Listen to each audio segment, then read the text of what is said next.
So this is part 2 of the video. I'm sorry I got disconnected before. I was just going to be working with a student. So we talked about this part, and the bottom part, it just talks about how to fill in a multiplication chart. So all of the numbers that you're multiplying, just a reminder, are called factors. And remember, the answers are all called products. So the products go on the inside, the factors are on the outside, just on the top row and the left column. So the way to fill it in is you just skip count. So you go 0, 2, 4, 6, 8, 10, 12, 14. And you can do it this way too. 0, 2, 4, 6, 8, 10, 12, 14. And on this one, you know how to skip count by multiplying by 0. 0, 0, 0, 0, 0, 0 forever. 0, 0, 0, 0. When you're multiplying by 1, you know that the answer is always the other number. So 1 times 0 is 0. 1 times 1 is 1. 1 times 2 is 2. 1 times 3 is 3. So you just fill it in by skip counting. Easy peasy, hey?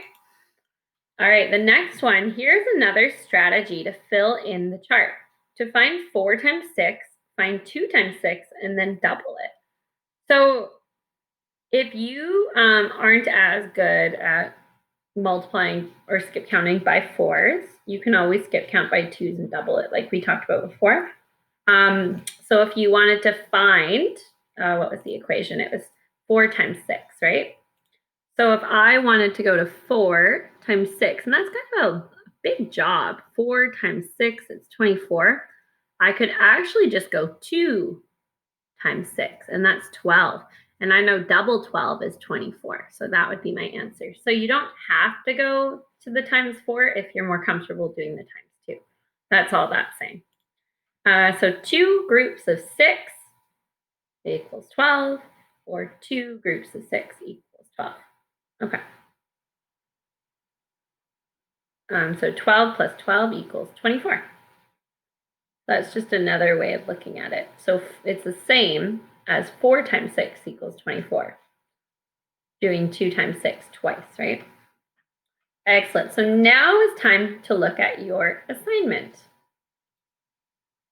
So multiplication chart practice. So this is a multiplication chart that you get to use for your assignment here.